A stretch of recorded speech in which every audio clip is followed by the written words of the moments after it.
To the chop shop. I'm retro. Let's get it. We in the chop shop. We live in the chop shop. We talking sports talk. We live in the chop shop. We in the chop shop. I'm talking sports talk. So turn your dials up. It's live in the chop shop. We in the chop shop. We live in the chop shop. We talking sports talk. We live in the chop shop. We in the chop shop. I'm talking sports talk. So turn your dials up, it's live in the chop shop. Yeah, it's lit in the chop shop. Turn your dials up in the drop top. They ain't based to debate, but they keep it fact straight. Going 30 for 30. Let's do a first take on Facebook Live from 12 to 2. Rob Hatter and Jim Hicks going back and forth like Carter Ray and Skip Bayless and Stephen Smith. From on the court, off the court, straight to the field. Not a man that steals, but I made it steal. To the octagon where I fight the kill. We go face to face, then you write your will. I don't play tennis, but I bring the racket. I'm on the floor, I attack the basket. Put you in the casket when I'm overlapping. Never showing mercy, cause I'm always snapping. Never showing mercy when I'm in the arena. Step into the ring, you see me as I beat him. Step into the court, I'm never backing down. Killing competition, I'm smacking down. Let me get back to the other stuff at the chop shop, cause they cutting up. It's retro, coming to you live to the chop shop. Now let's turn it up. Yeah, we in the chop shop, man. Shout out to Jim Hicks and Rob Hatter. You can catch the chop shop live from 12 to 2 on Facebook Live. Let's get it. We in the chop shop. We live in the chop shop. We talking sports talk. We live in the chop shop. We in the chop shop. I'm talking sports talk. So turn your dials up. It's live in the chop shop. We in the chop shop. We live in the chop shop. We talking sports talk. We live in the chop shop.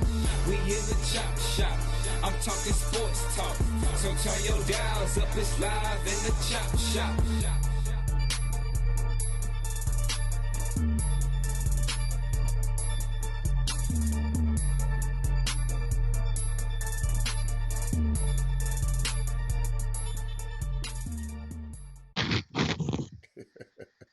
Look at you, Jim.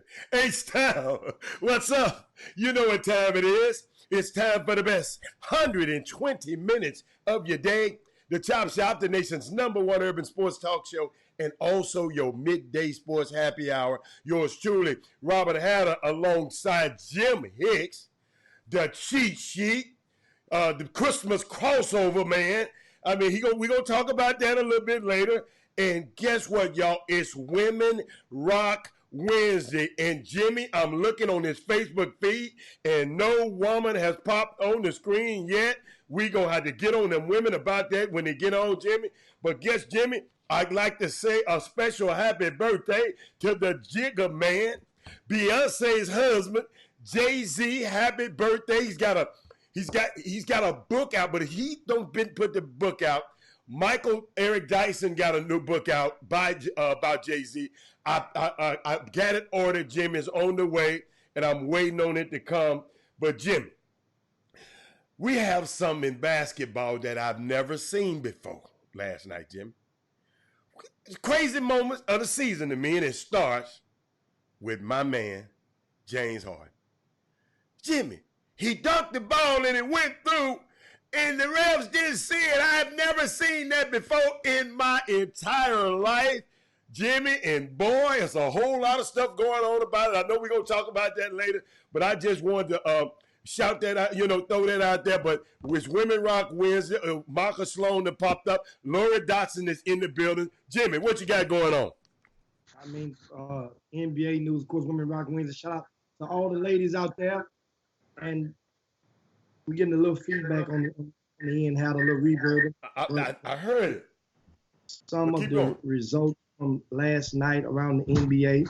Of course, the Spurs knocked off the Rockets in double overtime, 135 to 133. If you missed that, a game where the Houston Rockets led by more than 20 points before squandering the lead to a San Antonio Spurs without LaMarcus Aldridge in uniform last night.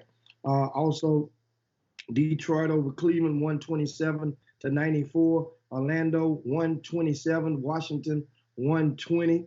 The Dallas Mavericks, man, Luka does it again. 118 to 97 over the Pelicans. We'll talk a little bit about that in a second. Miami 121, Toronto 110 in overtime. This Miami team, we talked about them yesterday, talking about the Miami Heat, and guess what? They just continues to impress. This was a road win for Jimmy Butler and crew. And of course, last but not least, the Lakers over the Denver Nuggets 105-96 to improve to 18-3 on the season, tied along with the Milwaukee Bucks for the best record in the NBA right now at this point. So last night, first and foremost, talk about these Rockets first. The Rockets, James Harden, 50 points last night, continues on his scoring tear. Russell Westbrook posted a triple-double, but you know how this stuff goes. It seems it's much sweeter in a win. And James Harden missed a lot of shots last night from the field. How about 11 for 38 from the field in this loss? See, that's why I tell you a lot of times in the win, that 50 ball, it digests a lot more. And that's some of the things that we try to reiterate and stress going to the amateur level. When everybody's in the posting the stats and the point totals, and the thing is, it's much better received in the win. So just take it in consideration. I'll take a 50 ball at a loss. Yeah, you take a 50. I will. But the percentages was terrible. Yes, that's what I'm saying. It invites a person to dissect it. Of course. The win, I don't want nothing about that. It's 50, it's 50. If he shot the ball 50 times, he got 50 in the W. That's kind of like, and I think that was what I went back and I looked through the numbers when on Monday we had B. Scott and she was trying to hammer a point about in certain games when one of the star players are shooting a certain proportion of the balls, but she didn't take into calculations about, okay, what about the rest of the team and their shots? And so it is, if you get that win and by a guy shooting the bulk or 40% of the balls, then you better win, because the coach is allowing that to happen as well.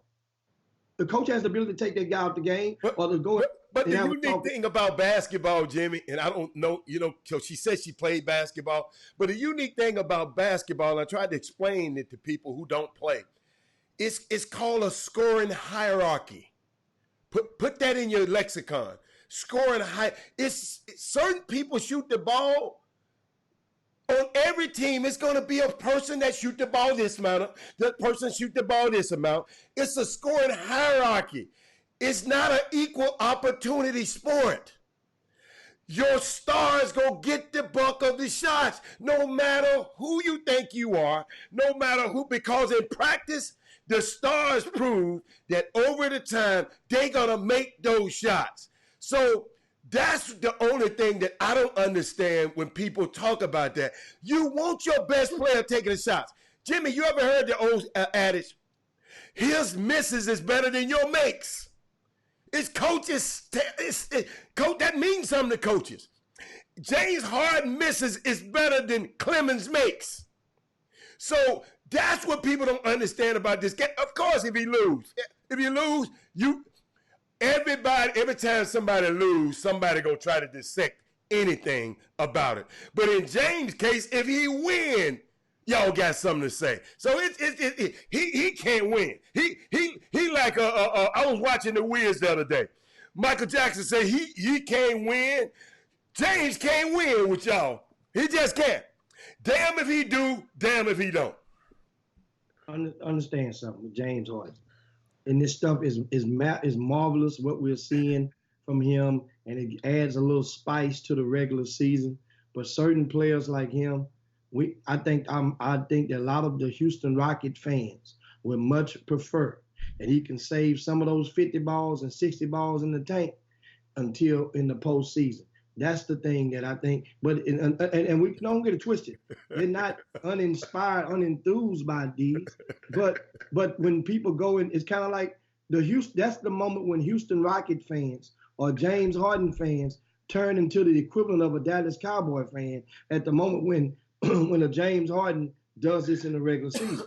And that's exactly so be careful, Houston Rocket fan. Just give the disclaimer. Just all we can do is say, we hope that he can produce this in the postseason and keep the same energy. Because once again, I'm looking again, man, and I'm looking at the minutes that these starters are playing for the Rockets.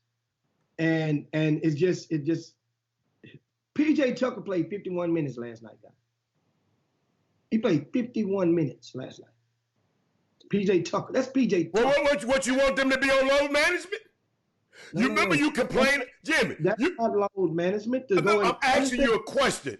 You complain when they play too much, then you complain when you load management. You can't stop. Dude, 51 minutes. Put it like this. DeMar DeRozan is much younger than PJ Tucker. He's the marquee player for the San Antonio Spurs. He's not, don't get it twisted, he's not has the best career that will go to LaMarcus Aldridge, but he's the marquee player. He played 40 minutes. 41. Yeah. Okay. So once again, 51 minutes for PJ Tucker. So know what that's telling you? Understand? PJ Tucker. What they telling? He ain't got nobody to put in for him. No. That PJ Tucker had to be playing that good. 10 points, 9 rebounds in the process. Didn't take but 8 shots, hit 4 of those. So it was efficient on the offensive end. He was solid on all around. But Tyson Chandler, right, only played 7 minutes in this game, in a double overtime game.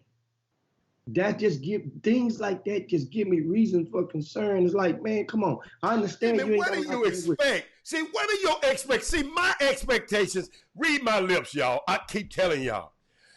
I'm not concerned whether James Harden and the Rockets win a championship. It's some great players been in history, and Jimmy have not won a championship. I'm smart enough to know I know a lot of guys who got a great career and did not win a championship.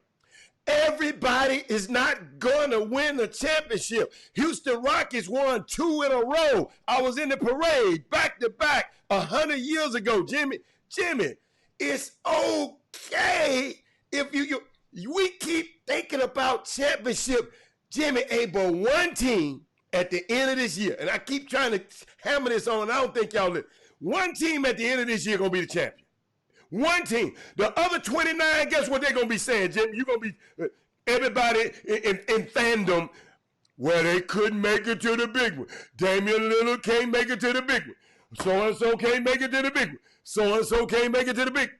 Dude, everybody ain't going to win. I just love I enjoyed watching the game, y'all. I watched the game for entertainment. I guess I'm not a fan. Entertain me. I'm like Maximus. Are you entertained? That's how I feel about it, though. I'm serious. I just don't worry about it. Huh? No, once again, expectations come with, that's the price of stardom.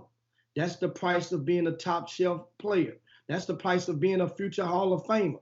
That's the price that comes with that. So what comes with that is extreme expectations, and sometimes unrealistic expectations are placed upon these guys. That's what comes with it. So that's why KD should have left OKC and went to Oakland. I mean, to the Warriors. Y'all tore his head off about that because y'all expected him to win over there, but he couldn't. So he said, man, I'm not going to let these Negroes talk about me. I'm going to go out here so I can play with Steph Curry so I can win me a couple championships.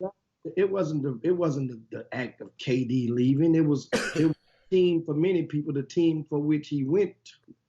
That was the thing. He went where he could win, Jimmy. A team, understand, you're saying where he could win. Now, let me tell you something.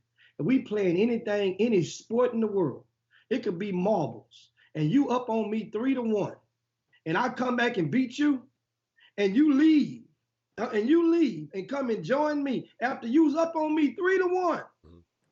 Understand? That means you could beat me. You was up 3-1 on me. You let me win 3 straight.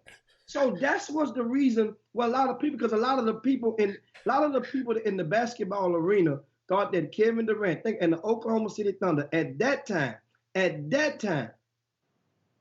had the best chance. They weren't going to win, Jimmy.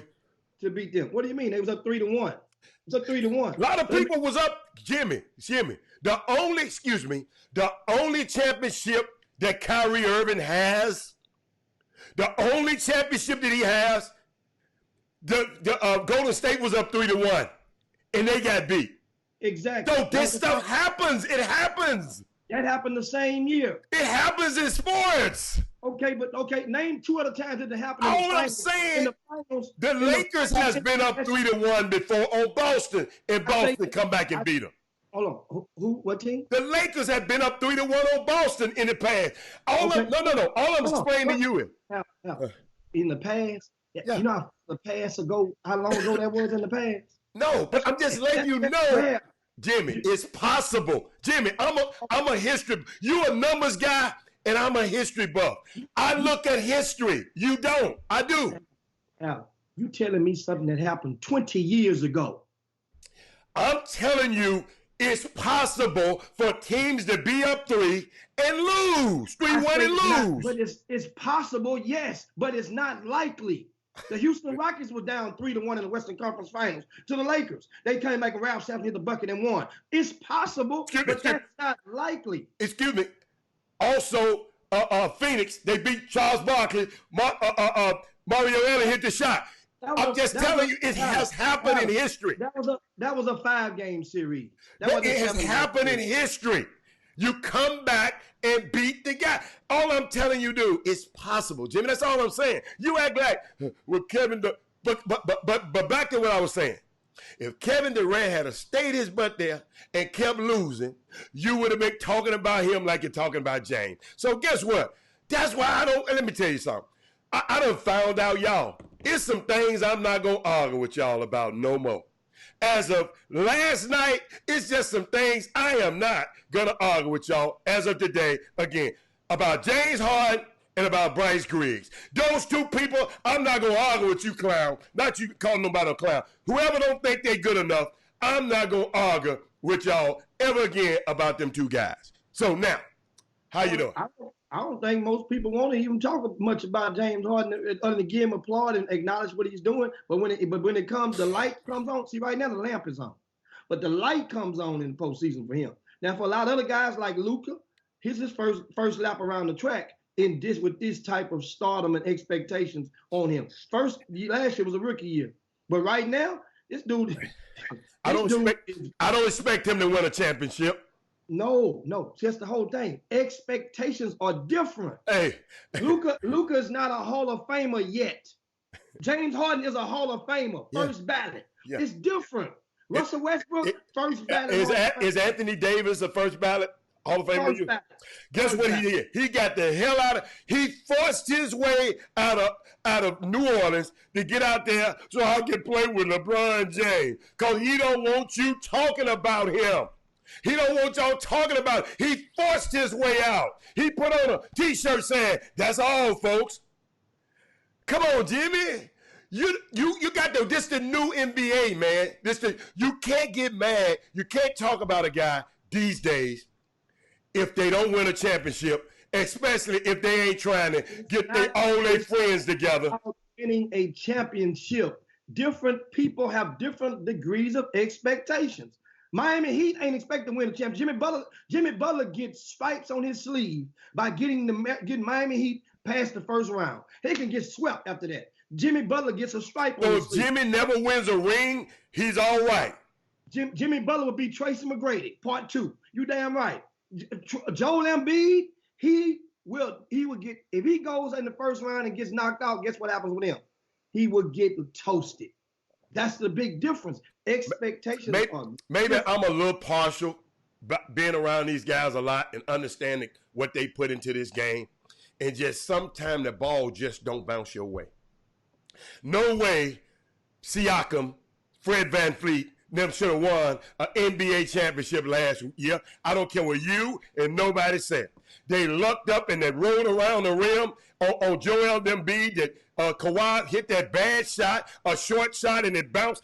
Usually the short shots bounce this way. That short shot bounced up in there and went in.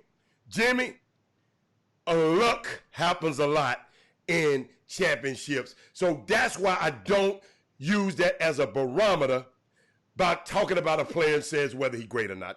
That's just me. I mean, a lot of people different from me, but that's just the way I feel about it. That's all.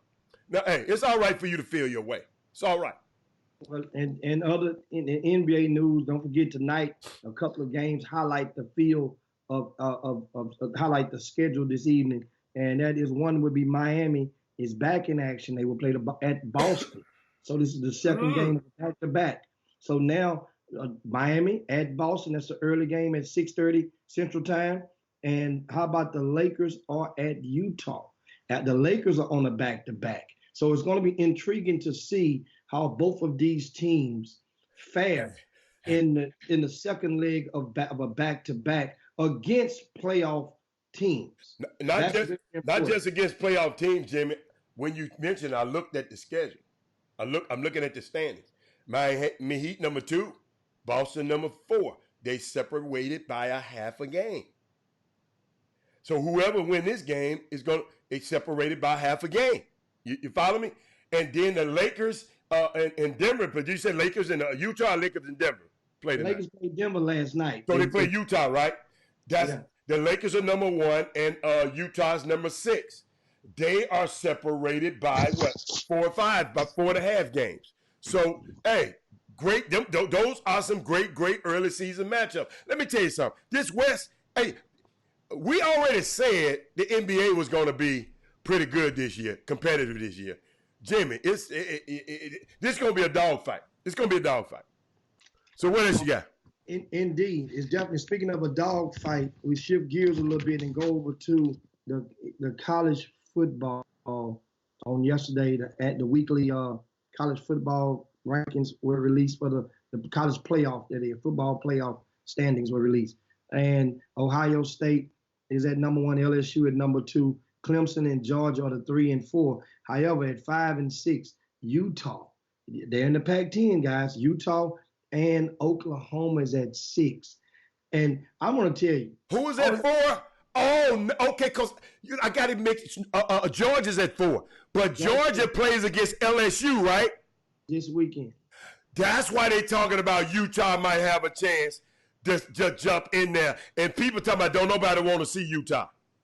Not really. That's the thing. Utah doesn't have that taste. People put it like this, except for the people on the West Coast. Yeah. Nobody east of Utah has derived respect for the Utes. And I understand that. That's kind of, and that's the, think about it. They play a lot of their games during the season. If it's a night game, it's a late game because it's a West Coast time. And they just got into that conference a couple of years ago. And so here we are. Utah has always had a good program that was alongside of Boise State and whatnot. But nobody wants to see Utah in this thing. It's going to mess the betting up. That's the thing. It's going to mess the money up. The money ain't going to lay hard on a Utah. And the alumni for its football and the power, for its being a powerhouse or a juggler, here's the thing. Oklahoma plays Baylor again, right? There's a chance that the Baylor, depending on how Baylor wins, I'm rooting. Me personally, I'm just going to tell you, I want anything to happen that can make the powers that be schedule Alabama and Oklahoma to play each other. Albeit there's Jimmy, Oklahoma, Alabama out of it, man. Oh, no, that's what I'm saying. If Oklahoma lose, to Baylor, guess what? They're not in it. They're going to drop down. They're number 6 right now. Yeah, but why you mention Alabama? They 12. Dude, you missing what I'm saying. Okay. I want to see look, Channelview go up against his old school. I want to see that. That's worth the game right there. And so neither one of them would be for a national championship. Oh, you're saying in a bowl game. Man, yes. Hey, if I was that kid, I wouldn't play in no dang bowl game. Why not? Because I'm going to the league. You get a chance to play against Alabama. Heck no. You understand? Heck no. You gonna play against Alabama. Jimmy, you're thinking with your heart. I'm telling you with your head. I'm not playing that game. I done did enough. I'm not playing. I'm not finna be Tua and be pulled off your hip tore off the bone coming off there. Then y'all say, man, Hatter said he shouldn't have played, but that Jimmy, he wanted him to tear him off the frame. Forget about it. So let me tell you something. Forget about it. Now that's very well possible because there's a lot of growing number of players that's not playing in bowl games. But however, so that means if you're one of the sponsors of one of those bowls that aren't part of the 4 this year, and you're interested in saying, well, man, like people in the bowl that's in Houston, some of the organizers were trying to get Texas and A&M to play each other. That fell through because one of the schools don't want to do it. Which one? I don't know, but they said one of those. It fell through. It was in the local paper in the Houston Chronicle on the day or two ago. So now, what they're doing is already. That means if that's the case, that means they're already courting potential teams to play in various bowls. Yeah, that's obvious. And if you got a bowl, so I mean, you're jocking because each bowl pay various amounts of money. And to some schools, it's not, you're talking about the difference may be a couple $100,000 or $500,000 for certain bowls, but that to certain schools, that really doesn't mean as much to others.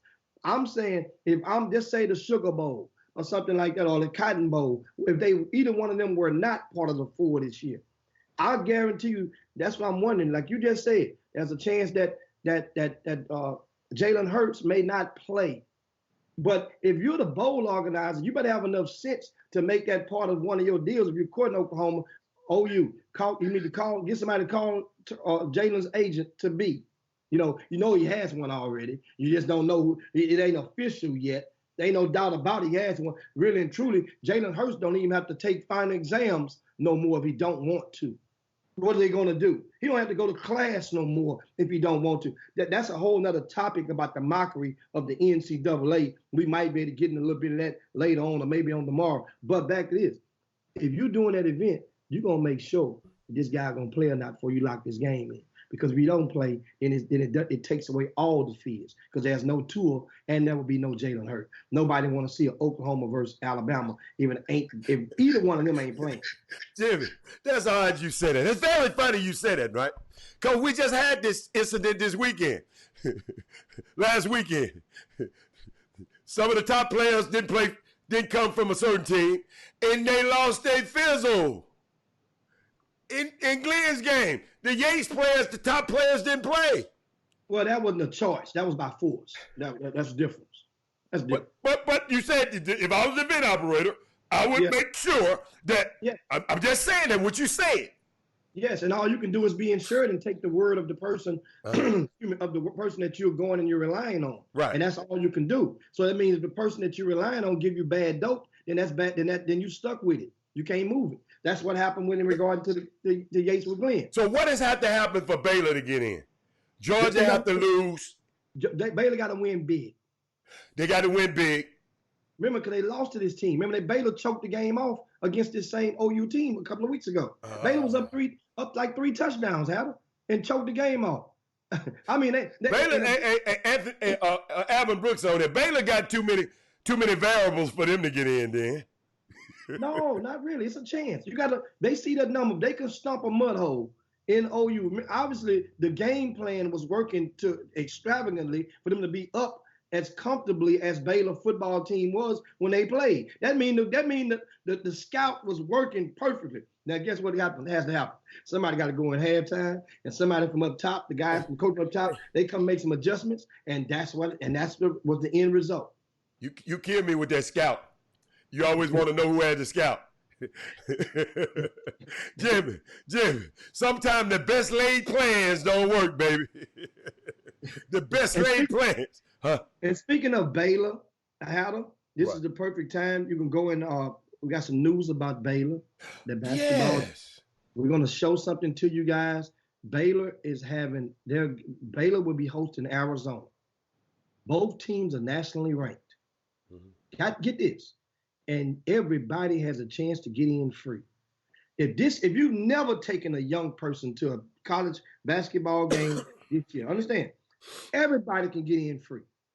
Wow. You simply have to go, we go and we'll post this up for you. It's up. With the info. Right. And you guys can just take a screenshot with your phone. Yeah. And this is really, really good for the Baylor, and it's really smart. On the same day, that's December the 7th. Right. That's the Saturday, playing at 11 o'clock. Mm-hmm. That afternoon, the football team is playing in the Big Championship. So they're gonna have this football game on the big screen in the arena. Mm-hmm. And after the game, the basketball game is over, they will continue to watch the football game and root on that team. That means, guess what? If you've never, I've been in one of those types of atmospheres where you're in the basketball arena and they're watching the screen and watching the football team. That's if they're winning, it can be really, really exciting and fun. Find a way. You're not doing anything. Get some of these young people in your family. Take a field trip. That's a nice trip. 45, yeah. And it's a great straight shot, and turn off and hit on the Baylor, wherever you're coming from. 45? You go that way? I don't never go to 45. You don't never go 45 to Baylor? No, I go like toward exit A&M, past A&M, that way. Oh, you go that way? Okay. Yeah. Well, think about where you're starting off from. You're starting off from backside anyway, so it'll take you too long to get to 45. Yeah. On that side. So depending on where you're starting off from. But that's the thing. Of course, Troy Benjamin says Baylor needs Georgia to lose and Utah to lose. I knew something else. I knew it was something else. Well, that would make it automatic. And they got to win big. And they got to win. I'm saying if they win big, they don't need both of them to lose. That's what I'm thinking. Because the Pac-12 or the Big Ten, one of those champions will get in. So Wisconsin is the other. If Georgia lose, because LSU loses, they're still in. LSU is safe. Clemson is done. They play Virginia for the championship. Clemson, they're good to go. Unless now, don't get it twisted. There's a reason that upsets are called upsets, and you can best believe this Virginia team. They've gotten to the promised land in baseball. Right. They won a national championship last year in basketball. I mean, their track team is world class. And I can't stand that city. Charlottesville, Virginia ain't it ain't a likable place by many of folk after the actions of 3 years ago. Mm. But guess what? This is going to be a good weekend. But anyway, Speaking of D1 sports, want to remind you guys that first we get into basketball. Of course, young man Cameron Parker, 24 assists the other night. Yeah, 24 assists. Who is this? Cameron Parker from Sacred Heart, right? And that's the most ever by a Division I player. He broke Trae Young's record. Trae Young had the record. Remember, he had 22 assists back in 2017. This young man didn't. How about this? He had 24 assists.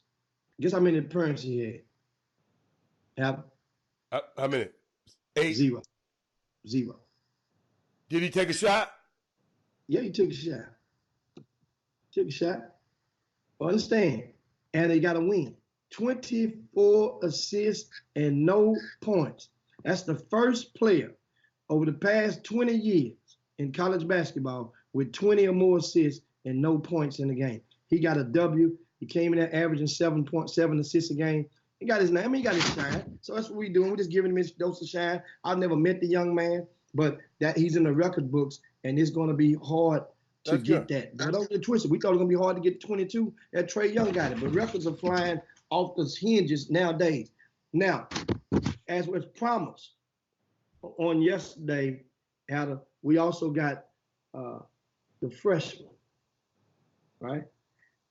From out of Greater Houston, and how they are faring in the collegiate ranks. Okay. Remember we post that, and Doug Jones comprised that list every week. We didn't give it to you last Tuesday. Yeah. We had that list for you guys. Right. And this list for you guys, understand, these are the college freshmen, Division I schools, nationwide, and how they're doing.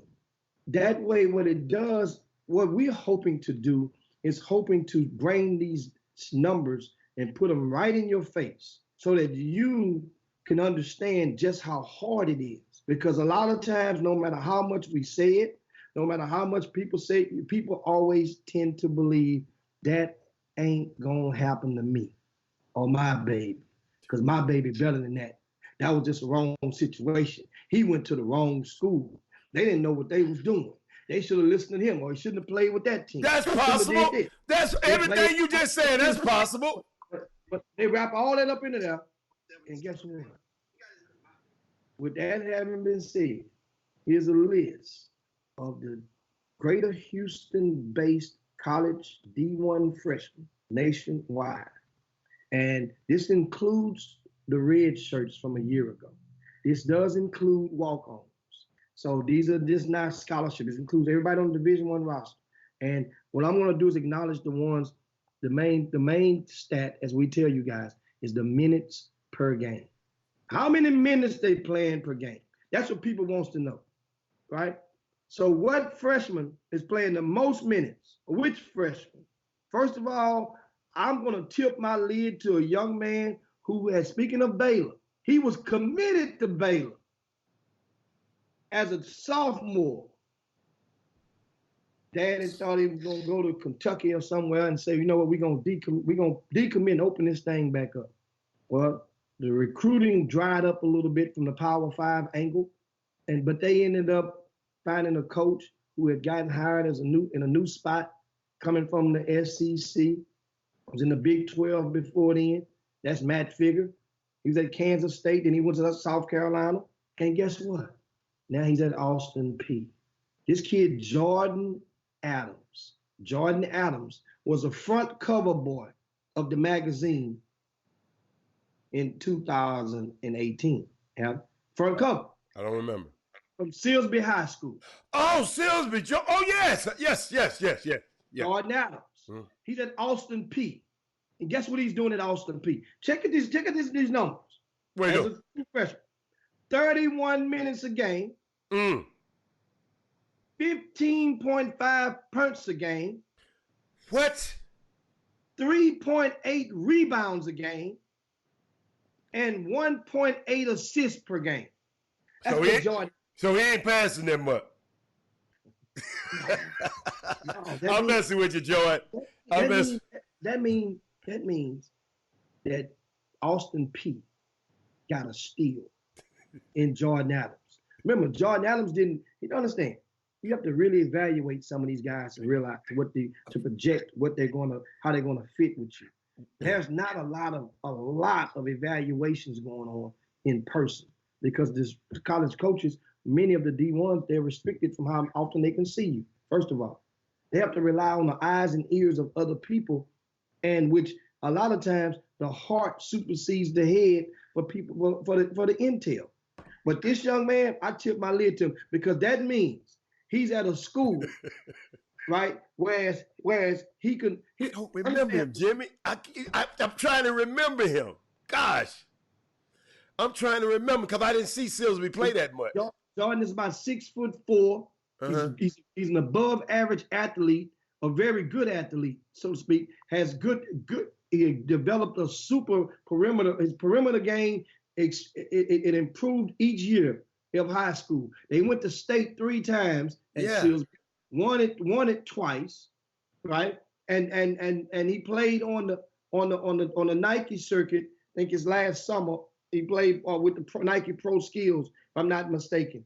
But remember now, some players gain their steam in high school, while others gain their steam during the grassroots circuit.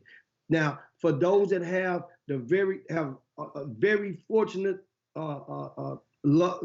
circumstances, they can gain their steam in both of them. Thank God for Herb Baker. Herb Baker just gave it because I was about to ask you, is that the dude that had the hair? Herb just said he had the nappy hair and he took all them deep threes. Now I know who he is. Now I know who it is now. He said the nappy hair. Yeah. Thank you, Herb. I appreciate that, though. But guess what? But way to go, Jordan, baby.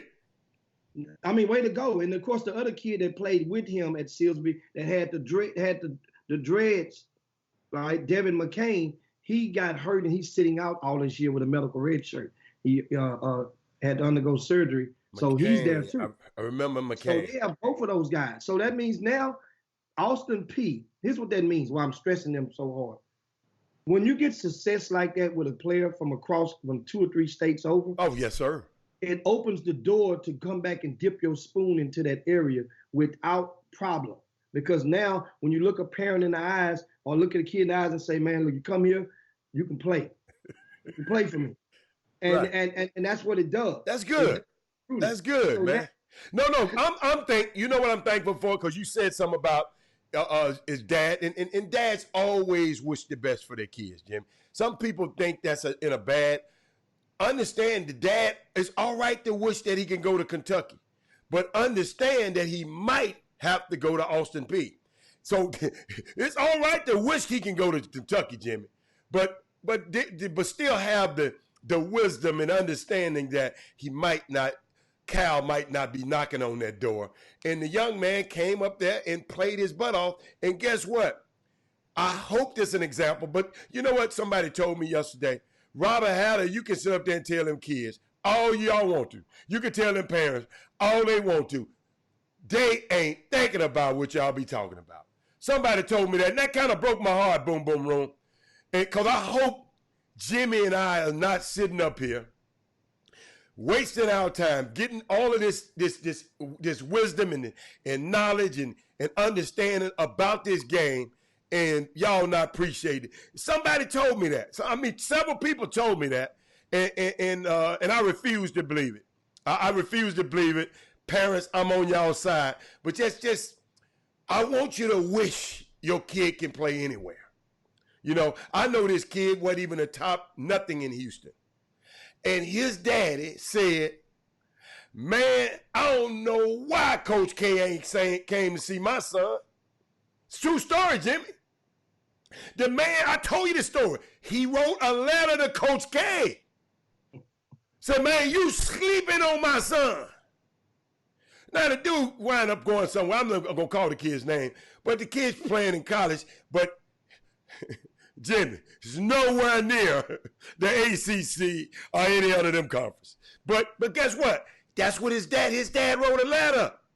Parents, I hope I ain't giving y'all no ideas. They write letters. But Jimmy, what else you got?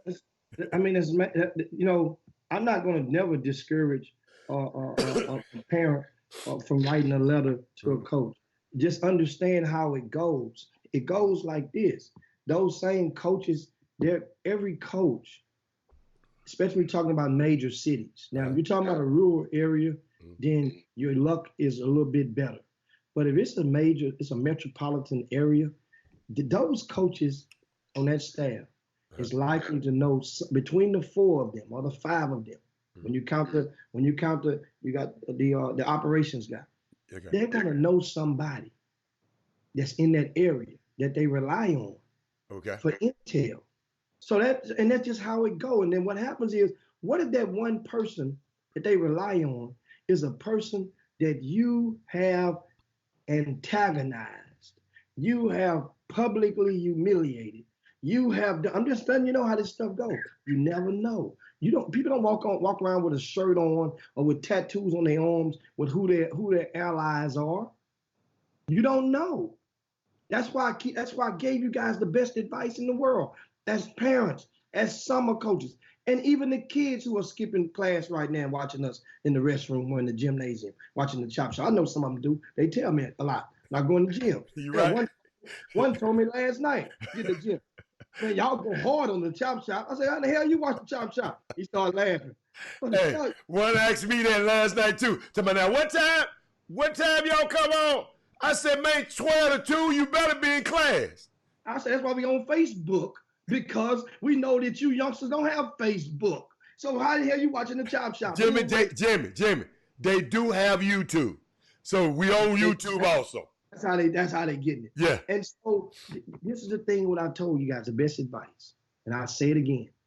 If and when somebody contacts you, if it's via email or cell phone, or even social media is different because they see you. Okay. And they see you, they follow you there. That's different. But if cell phone or email, simply before you answer the first question, you said, "Hey, how you doing, sir? May I ask you, how did you get my number? How did you get my email address?" So that I would know who to thank. Because if you don't put that last sentence or that last part of the sentence on there, so that I will know whom to thank, that means the person gonna get defensive and they're gonna protect their source. So they think you about to get mad. They're not gonna tell you who gave you their stuff. But if you say, so that I will know whom to thank, they're going to give, right? Don't worry about that, Jimmy. Don't worry about that. They're going to give you the intel for which you are seeking. And this is very, very important. And I'm telling you, and it also gives you an opportunity or give you the keen insight of whom to know, whom to thank, for real. Even if you wasn't sincere when you asked that. That way when you walk in the gym, you guys will be surprised by some of the people out there who are lobbying for your kids, lobbying for some of your summer programs. It works the same way. If there's a summer team, those sneaker guys, executives get all those emails bragging about how good your summer team is, and they should let you play in the EYB 15 and under tournament in your region. And know what they're gonna do? They're gonna call and ask and verify. Hey, Jimmy, how good is this team right here, man? It's 15U team. So I don't know. Let me check with some of my people and see. I said I haven't watched them many times, but I can find out. And I go and I find out from 2 or 3 sources. Then I go back and call my people with the sneak and let them know. That's how it goes. People don't have time to do. I keep telling you, why do you expect for other people's input to be greater than your output regarding your kids? That's something that people don't like thinking about. But that's the truth. You want everybody, and you think about it, everybody for free. For free. When it comes to you and that person, you're for free. Now, who knows if he's getting paid from another college or another school or whatever he's doing, that's his business. All the people. But for free, you want the person you think is their obligation.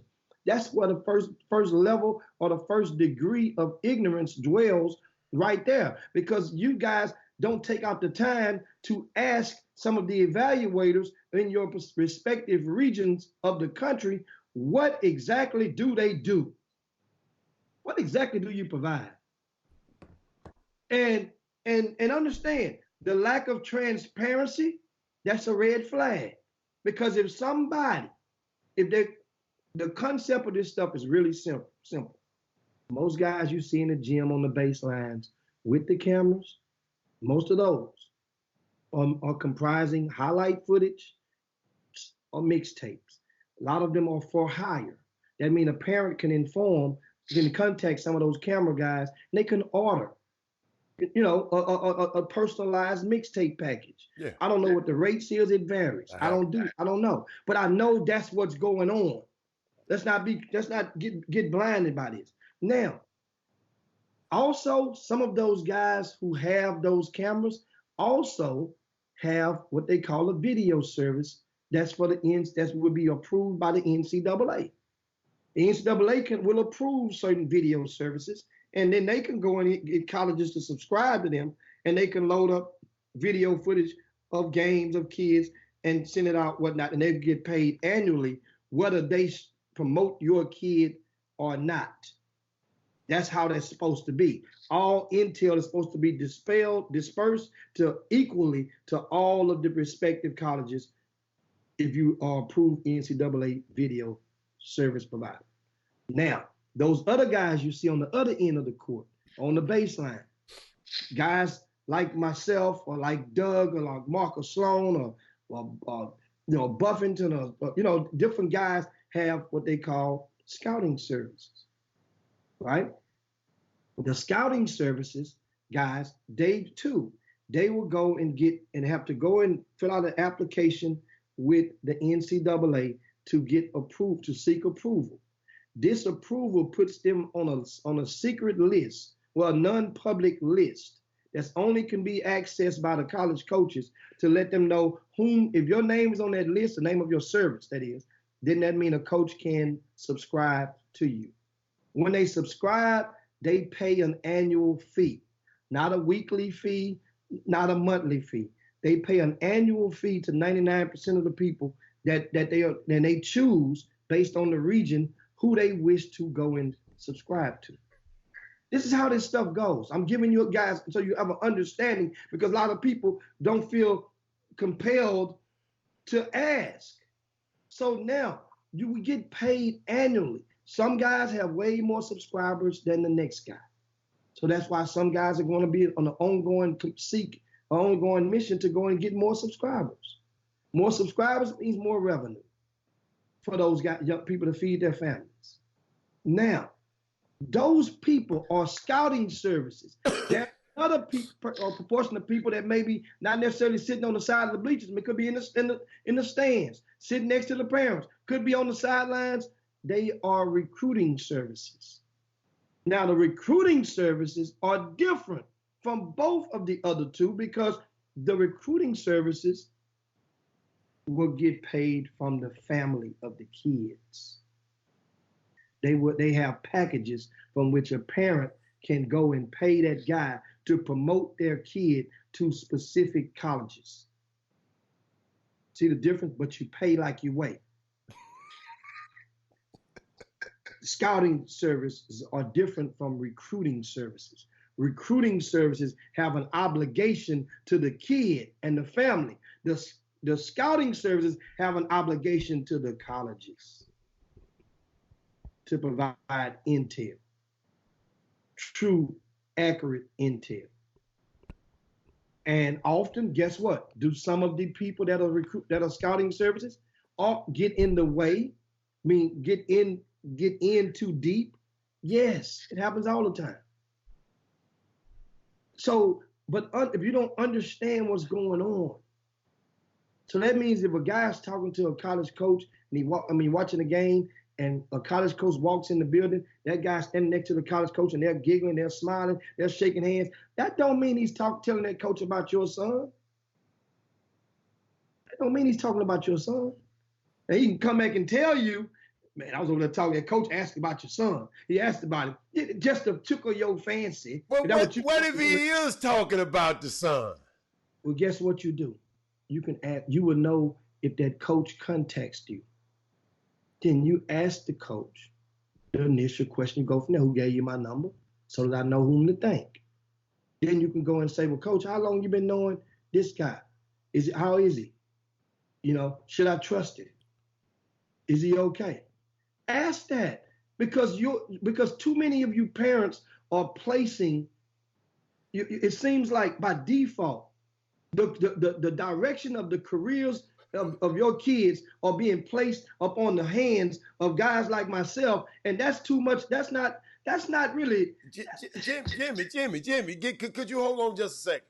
Because you could confuse me. I've been a father that had a son in this thing.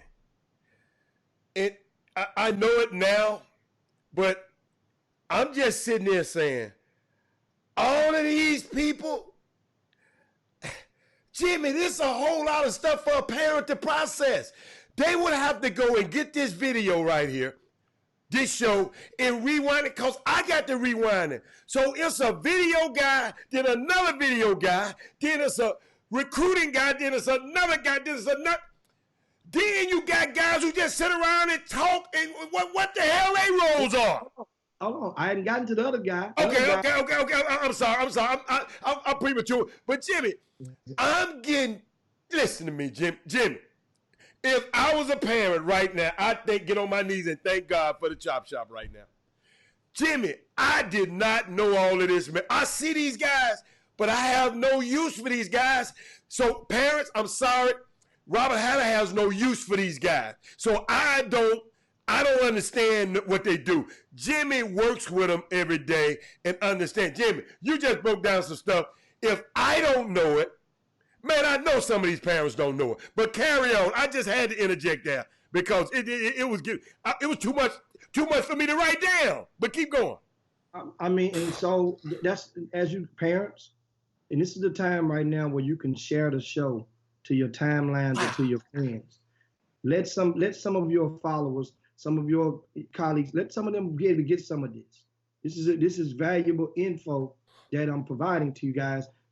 Generally, I'm just generally speaking, and about how understanding who's in the gym and understanding how some of this process of exposure works. Now, I mentioned the video guy. I mentioned the scouting service guy. I've mentioned the recruiting service guy. Now there's a couple other guys that are in the gym as well. One would be the summer coach, the grassroots coach. Either the grassroots coach whom your son played with last summer, don't get this twisted. Big fish always is a natural habitat. Big fish are going to attempt to eat little fish. So that means that summer coach who you've been loving, loving means you're fond of, he's take care of your baby since the 4th grade. He's going to be in the gym supporting your kid. And also, there's going to be one of other summer coaches. If he's good enough, you will be able to tell because the recruiting starts. And at that level, there's no middleman. The college coaches go through different middlemen. But when the grassroots recruiting sector, they going directly to you or the kid by way of themselves, or they will use one of their players to go and recruit your player, your son or your daughter. So here's what the summer coach and the future summer coach are in there. And you notice, and let me tell you how you can tell if there's a summer coach in the building that's trying to steal, swipe away, lure, influence your son to switch teams. Because the regular summer coach is never going to be standing side by side with the coach that's trying to swap the kid away. Just pay attention. Wait a minute. Jimmy. Go back. Tell me that again, because I caught the last part. Hit that one again. If the kid, once again, this is how you can tell if something is trying to go down. Because a lot of times, you guys don't know it until it's too late. And, it's like a spider. A lot of people can be in the web and not know it until you try to get out the web and you realize you're stuck in the web, right? So if there's a game and you see your son's summer coach at the game, now there may be a sneaker-sponsored coach, one of the sneaker teams, all of a sudden he may walk in the gym, right? Uh-huh. First of all, notice who you're playing against. Okay. If it ain't no supreme talent on that other team that stick out like a sore thumb, that means that sneaker coach is coming there to see your kid. That sneaker coach in this city, in most cities, don't have the gall. And why would he go sit next to your current summer coach while the game is going on and play what's up with him, while after the game, he's going to go and try to take you and have a conversation with you or your son? It don't work like that. Why would he? That'd be that'd be snakish. The business is they come in, you stay on one side of the building, your coach gonna be on the other side of the building. When it's over with, he's gonna wait and they're gonna attack. That's how it goes. Jimmy, keep going, man. So while I'm in the gym, I notice this. You could tell what's going on. And another way you could tell, once the play, if you're the current coach of the kid, let me explain to you how you could tell if you done lost that kid. You done lost that kid. If your team wear Under Armour and that kid come out wearing some brand new Nikes that ain't came out yet. Your team is Adidas flavor. And he done came out with some brand new Under Armours that ain't came out yet. All that just came out. All of a sudden, this bag that you done gave him, personalized bag from your summer team, been wearing it all for the last 4 months. Loving that little bag. All of a sudden, he got a brand new LeBron James bag. Or it ain't just because LeBron James scored 23 points last night. They 18-3 on the season. No, it's because they got in a package. That stuff has to come in the mail in order to get to somebody, which would be the summer program. they would deliver it to them. So, I mean, a transaction, a delivery has taken place for that young man to have those sneakers on way before you got to the gym. See, sometimes y'all see it and you act like it, but you're not paying attention. And it ain't nothing, but then you get mad when it's too late and you're mad and you hating the guy. And understand, people that are on the sneaker circuit program, the grassroots, that's what the sponsorships dollars are earmarked for. Their assignment, their function is to go and find the best representation from that area that they can, so that they can go out to those their respective circuit and get it in. Let's go to the boom boom room. What it's Herb Baker, man. I'm not going to repeat with Herb Baker. Man, Herb Baker is something wrong with him, man. Something wrong with him. Do you see what he just said? He said you don't know until the kid has been to practice with the new team. That's the rule in the spring. No, that's true in the spring. For the high school kids, and that's true anytime for the sub high school kids, because they have practices year round in some certain programs. But only a lot of the times the varsity age players programs don't have practices during the high school, during the midst of the high school season. Maybe in the playoffs, but and that, you'll see that. I got a question, Jimmy, from a former parent. Because Jeremy Davis said there's a dog eat dog in the world. Jimmy, what are they supposed to do? So if I got a Nike sponsored team, okay, I'm on the EYBL, and little Junebug over there playing with the little mom and pop team, but he's better. He one of them dudes that I got to have on this team. So excuse me. Tell me the appropriate, since it's a dog-eat-dog world, do I leave the best kid over there on mom and pop's team, or do I go and try to get the guy? My job is to fill the best team. Mm-hmm. Little Johnny and them just playing on a little circle. I don't know what they doing.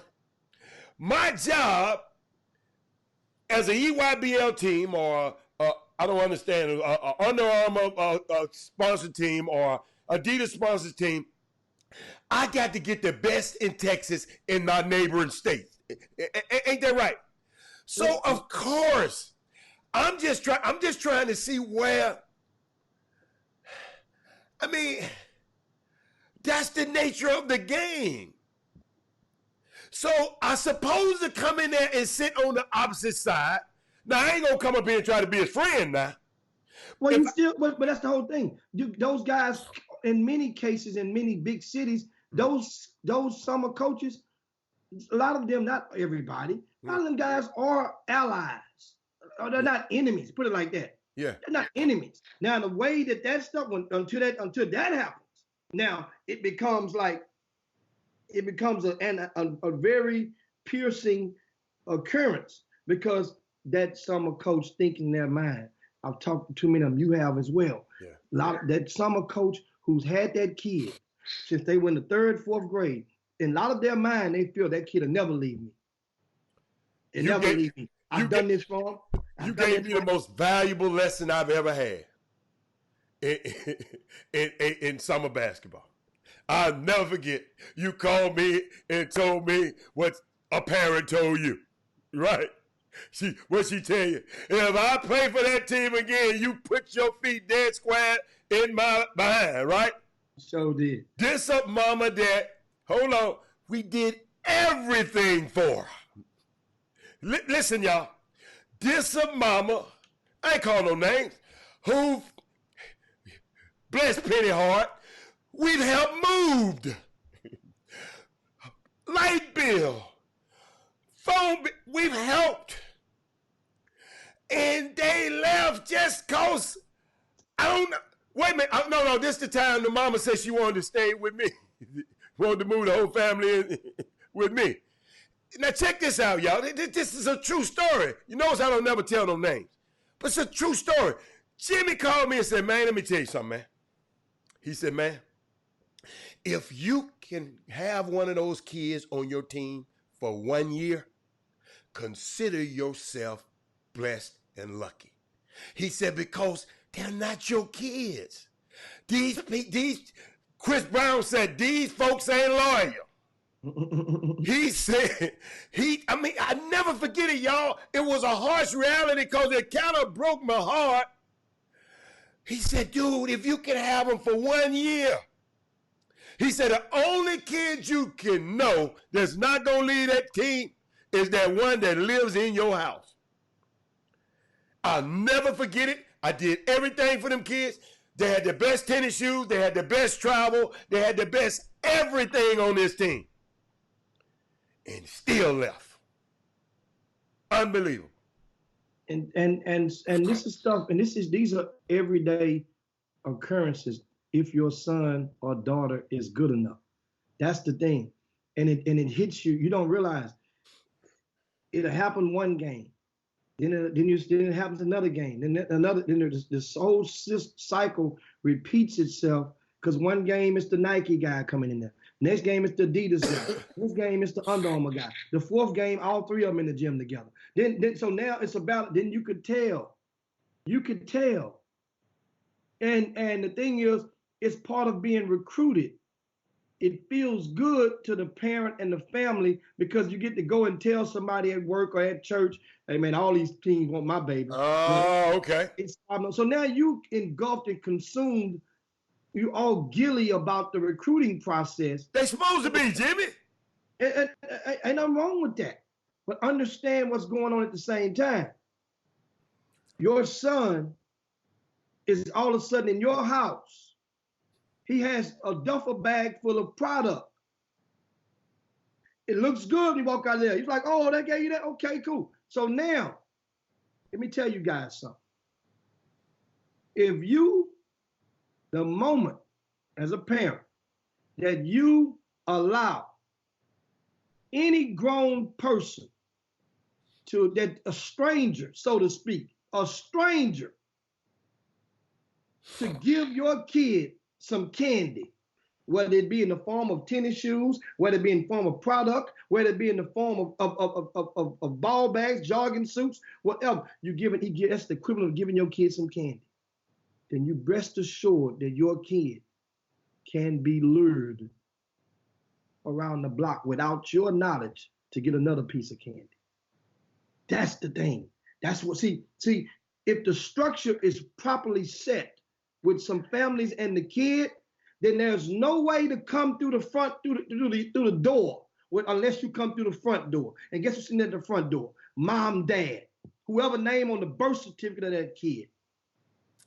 See, summer coaches, trainers, people of influence, scouting services guys, recruiting services guys, they all know in most cases you're just going to be so happy that your kid's going to get the name in ink, that you're not going to worry about that, or it's a possibility of doing it. No, if they're giving your kid some candy, you make sure you get the candy and you disperse it to your kid.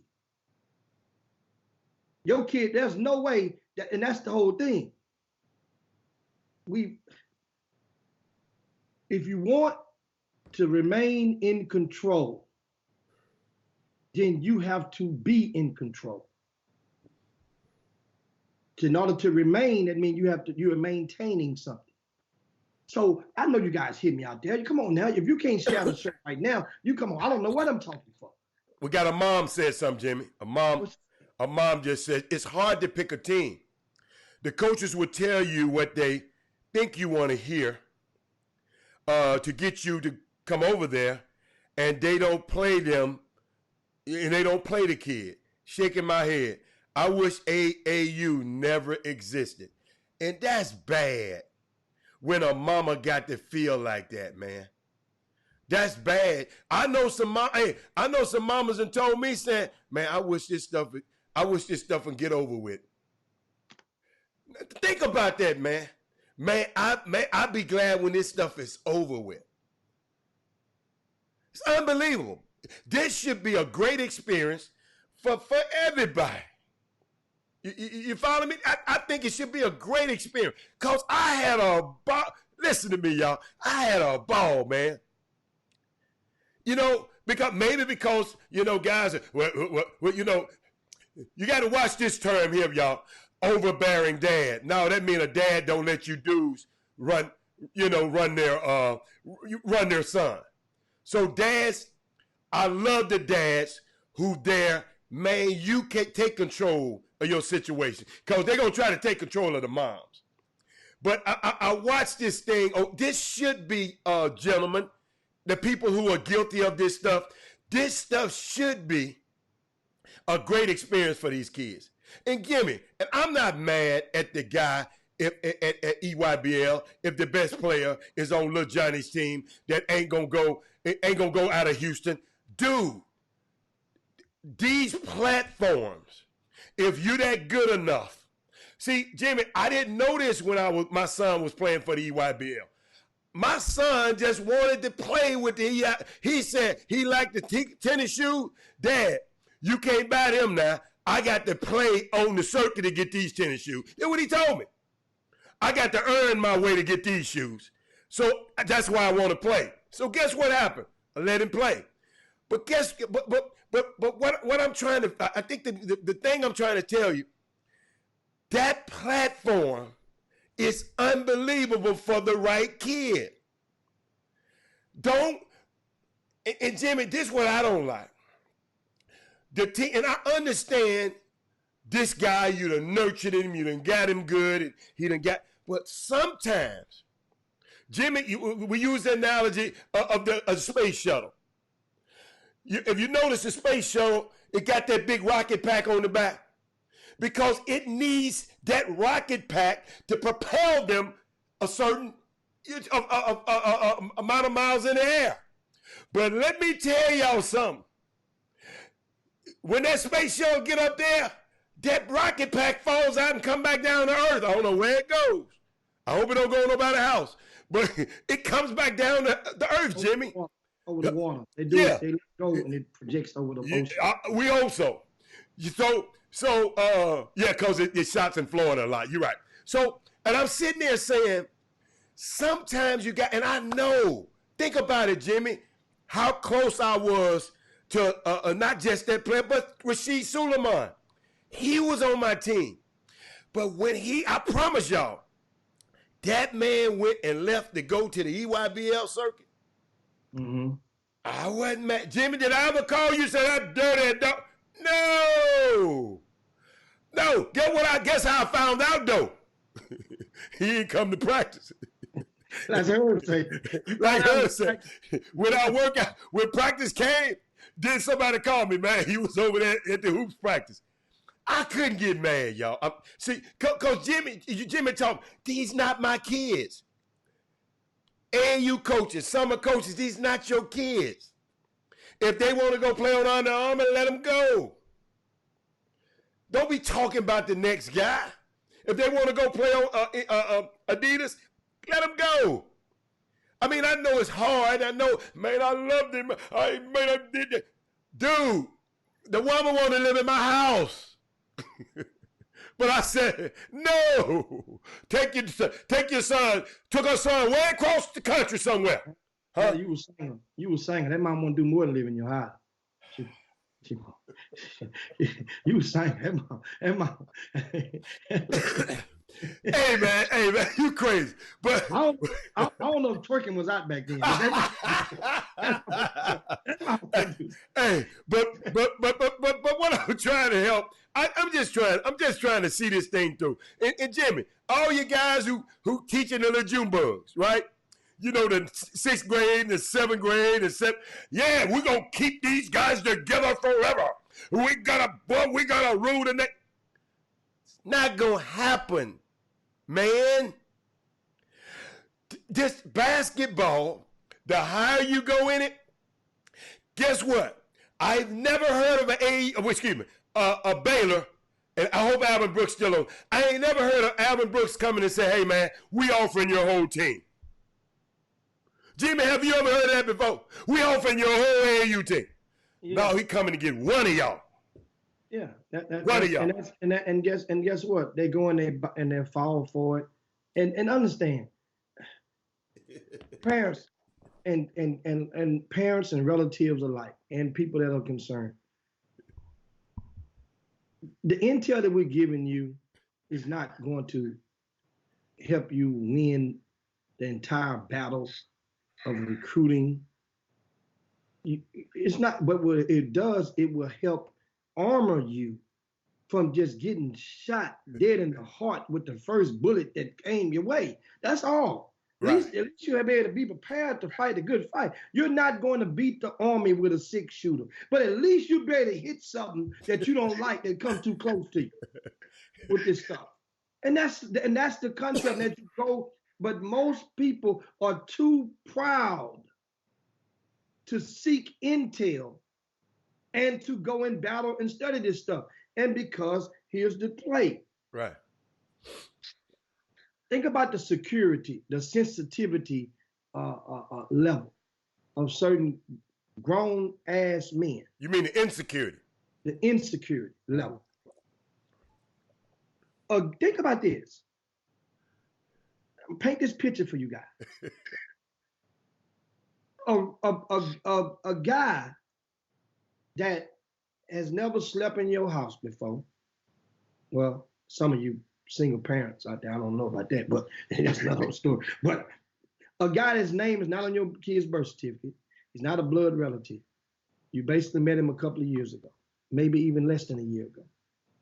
So if a college coach wants to comes in the building and is intrigued about your son or daughter, think about this. Why wouldn't that virtual stranger, non-relative, why wouldn't that guy bring the college coach over to meet you first and foremost and let you do the talking? Why does that guy want to maintain a certain level of control over the recruitment of your son? And then that same guy can go and eat with you and explain to you, or come to your house the next day and explain to you, or tell you how the play gonna go before you even hike the ball. The coach is gonna come, but let the prepare. See, here's my point I'm getting at. A lot of people are influenced or insecure and are reluctant to inform and educate the parent. You see, here's the thing. If I go and take my car to the shop, I don't have the need for the mechanic to explain to me what he's going to do to the car. But if I'm spending my money and he's taking parts off, he's going to show me the parts that he took off my car. I'm going to have knowledge before he gets to doing something else. That mechanic is going to call me and say, Mr. Hicks, this is where we at. Your car, we thought it was going to need this, but it might need this. Do you approve? This is how we can do this. Or I can send the thing over here and might go to another specialist that can put on this. See, in other words, we're in sync. And when you're in sync, there's a level of trust that's derived. So at some point, get to a certain point of that, you don't get it twisted. No matter how many you trust, people don't take but one mistake for them to be lured and take to the left. But now you gave me a reason to trust you. What reason have your summer coach, trainer, gave you to trust them? Give an example that does not include anything in the gymnasium. That's the thing. Coaches, I'm going to tell you like this. To the parents that you honest to the parents that you straight up 100 to, them the parents that'll keep you in the loop. That's why so many guys ain't in the damn loop no more. All they can do is give you a laundry list, how many stars and D1 players they done coach, but then none of them give back. None of them, they change their number. And just because they change their number, that don't mean they can't call you. That mean they don't want to call you. See, I'm just saying, it's a reason. People don't realize how this stuff goes. I remember 2 years, just last year, I get the call, look, Daniel Gibson come in town, him and Damon Dotson, they giving away back to school drive getaway a couple of months ago. Daniel called, hey man, man, you'll never call me on that. No, live your life. What I want to do is just invite me when your son get ready to graduate high school, when you're having a party or a picnic, and what they do every year. But you got to be in a communication bridge with the family. If you gonna eat and you're trying to get something, it's gonna come out. You know how it's gonna come out? Because in every recruiting, ain't but one school that can get that kid. You know who's gonna be bitter? Second place, third place, fourth place. And if you tried to get that bag from one school, that means you tried to get it from second, third, or fourth school. And know what they're gonna do? At some point in time, they can and they will.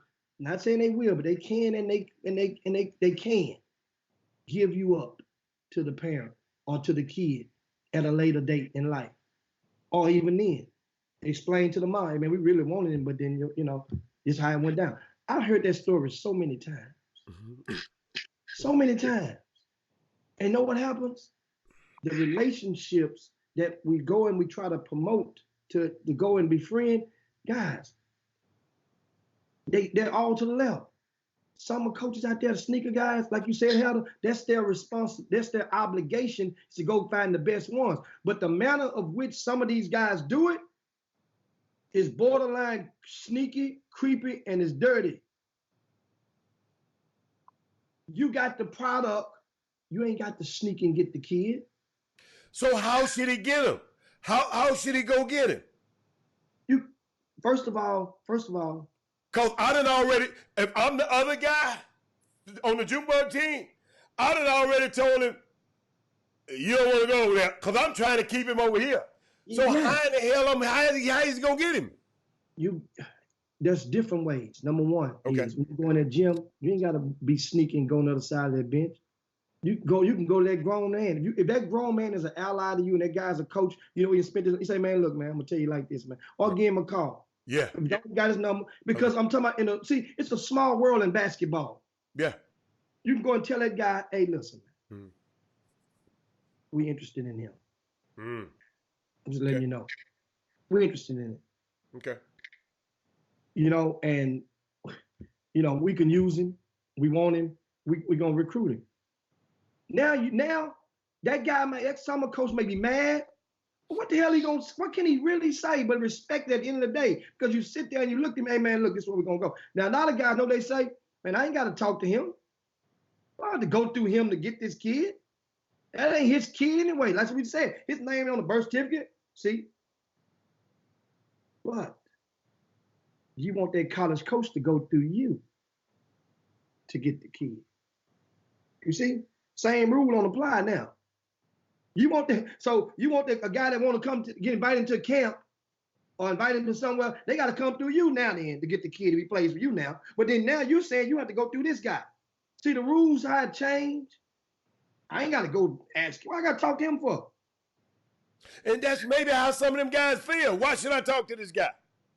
But then you want the other people on the other side of the fence, you want them to come through you.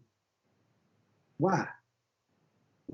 So now, what if the camp guy? Think about when you get mad at the camp guy for calling around and calling directly to the mom. Man, he tried to get my kid to come to this camp. Man, he ain't got dude, they ain't call me. Should the guy call him? Should the guy call the AAU coach if you want to get somebody to go to your camp? A kid, he's on this particular AAU team. Summer basketball grassroots team. If he's on this team. The proper so the camp guy is, because really all the camp guy trying to do is get the kid. He ain't worried about who he playing for, right? So maybe he it's okay to talk to the parent in that respect. I'm just talking about me personally.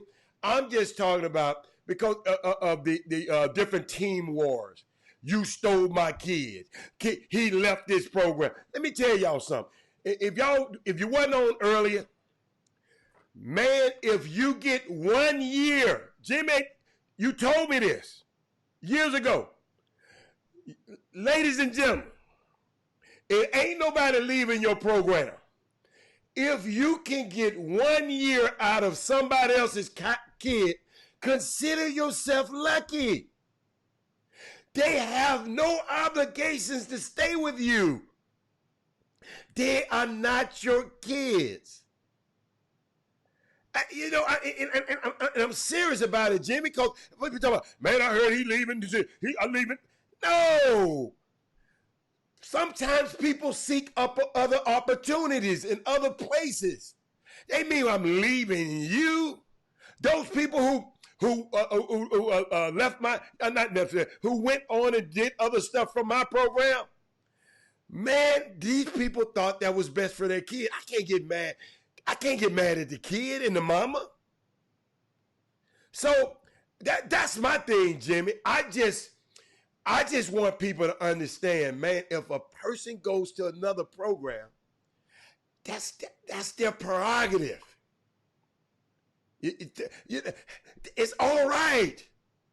And I know people be laughing, man, he lost that kid. Kid, you ain't lost nothing. Them family wanted to go, man. You ain't lost them. Be mad. Don't be mad at nobody else, because people be mad at each other about this stuff, Jimmy. Man, he stole my kid. Man. I don't understand. I'm sorry. Man. I didn't mean to go on like that. And so that's just some of the things, guys. I mean, I'm looking at, and we're going to address some of your comments in the Boom Boom Room right now, and because I know this topic, and is very, very important. Okay.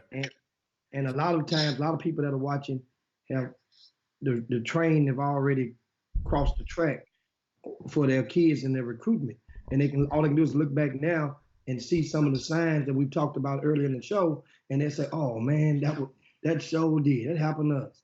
And we go right now. Rick Brown, he said, "Man, at the end of the day, we don't own the kids.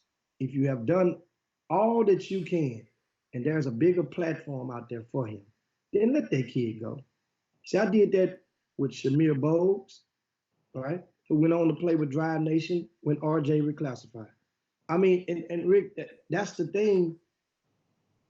The thing is, it comes from all angles. It ain't just from your angle, because you be willing to open the door. That's still not gonna promote that pursuing grassroots coach to come and just understand, man. All it takes to come and just talk to me, let me know. But then some people feel like, well, I got to coach.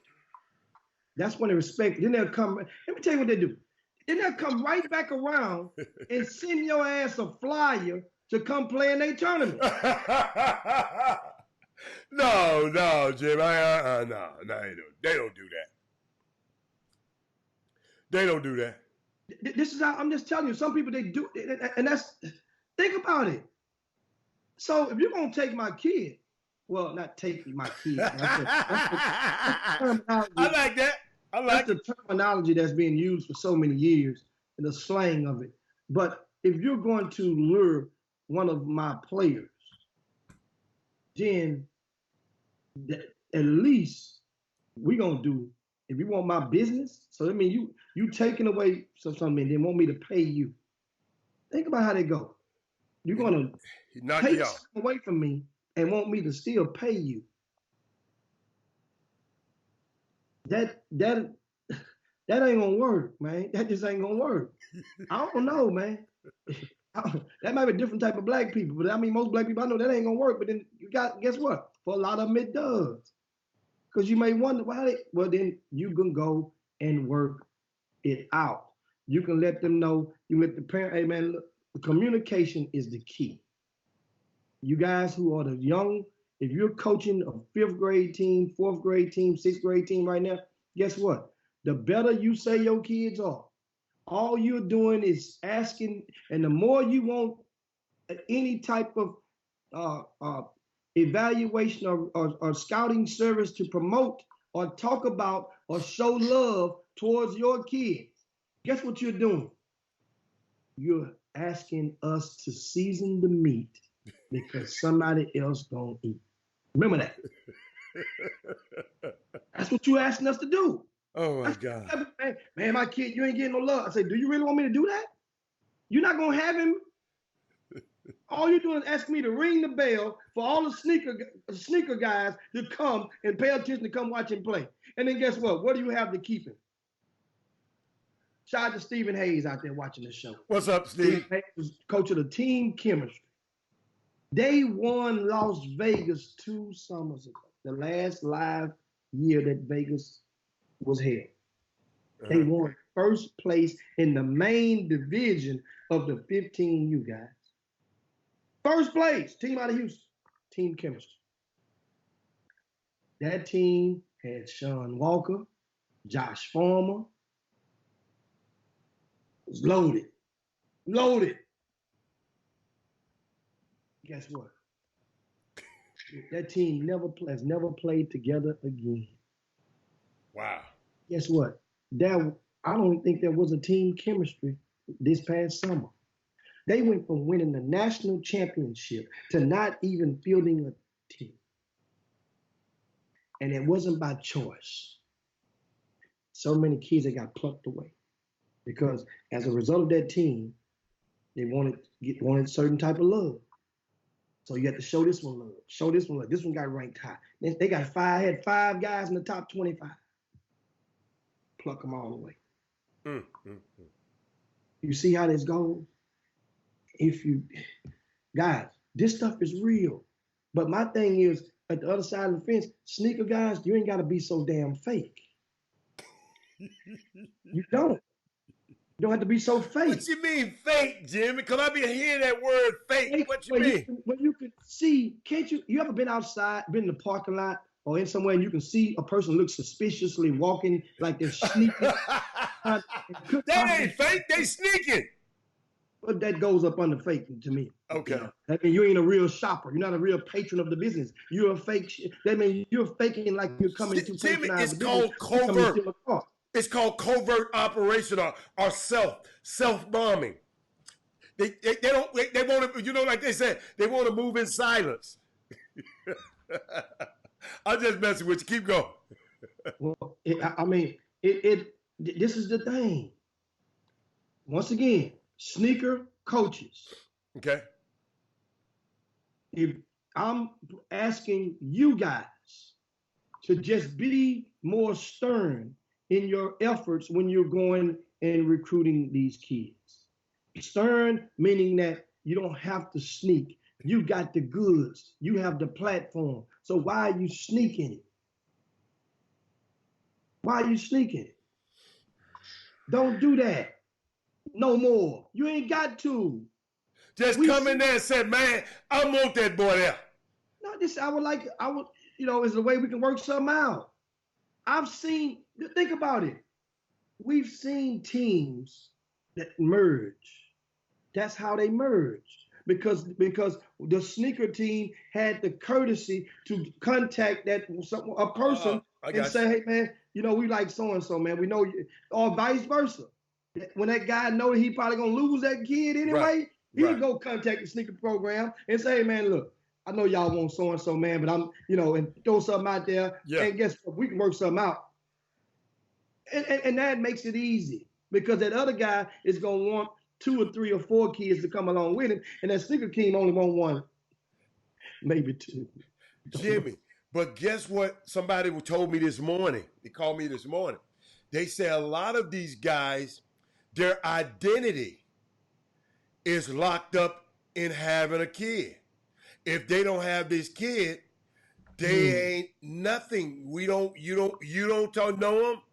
Don't nobody know them. It's an ego thing then, Jimmy. If I don't have this kid, what do I do? Where do I go? So, somebody called me this morning and said, and they was just telling me this because I'm saying, wow. See, you got to understand, some people in their other life, they might not be as important. But in this life, the summer basketball, they Big Willie. Because they got Jumbo. They got the top sixth grade. They got the top set. Everybody come. I remember you told St. John's high school coach. You told him, said, look here, man. Because he was overwhelmed with people calling him about Justice Winslow. You said, look here, man. You better enjoy these moments. Because soon as Justice get on that plane and get out of here, your phone ain't ringing no more. I never forget you told him that. So a lot of these guys, Jimmy, and they might not say it, but their identity, who they are, I'm with team so-and-so. We balling. And that's their identity, Jimmy. And a lot of people don't want to lose that. Could you want to speak on that at all? And it brings me to go to the boom boom room when I'm looking at Marcus Sloan. He said, honestly, it should be a hierarchy. Hierarchy. Like it used to be. He said you had levels. He said, I just don't think people want to give kids up. See, now this loops back into what we just talked about earlier. Think about this. You don't want to give a kid up. It ain't your kid. I understand the terminology, what you mean, but that's the thing. See, this is why I say if the parent that's listening right now, if now you guys know everybody's kid is just different talent levels, but if you are an ally of a parent that has a very talented kid, they need to be watching right now. They need to let them go back and scan and watch this show right now. Tell them to watch it whenever they want to. They go back and scroll. That way ain't no pressure. But you have to understand something. I say it again. One of the easiest solutions is to empower. If you really care, empower the parent. If you empower the parent and they find out that you're 100, now if they find out something sneaky going on, they're gonna ginsu your ass. They're gonna cut you. Cut you means cut you loose. But if you empower the parent will respect more times than not. Your odds are far greater than battle. Put it like this: why is everybody following a script? A script, everybody knows how to do this, right? So I'm coming up and I'm giving you guys is a solution, as a possible solution, because I'm watching how everything else been going on for 20 years and it ain't working. So I'm not telling you I know how it go today. I'm not saying it today. What I'm saying today is this is how it gets so bad, because the parent is often left out. Once again, a grown man giving your kid a bag of gear, you don't know nothing about it. Why you don't get that bag? You don't have enough respect. You have to command respect from that grown man. If he wants your son, your daughter, then damn it, he gonna come to you. And then you provide that product to your kid. For all that guy know, your son ain't made his bed in 3 days. How in the hell should he be rewarded with a sack of product? He ain't took the trash out. He ain't washed the dishes. She ain't vacuumed. This is what I'm saying. So the power has to be, it has to be absorbed and acclimated right with the parent. Guess what? What about the parent ain't there? I don't give a damn if the parent don't never come to the game. You can have the courtesy to let the parent know, I got some product. You want me to give it to him or you want me to wait? Miss Johnson. Miss Johnson gonna say, oh, baby, give it to him. I'm at work. I'm tired. I'm not coming. Well, Miss Johnson, I'm gonna throw you in a couple of shirts and some socks or whatever too in the bag. That's all. Because now what happens is that kid is gonna come to you and want some more gear. Now you got control of the kid because you got the candy. And we sit there and watch grown men control these kids with candy. And we sit there and act like, what's wrong, man? What's going on? You see what's going on.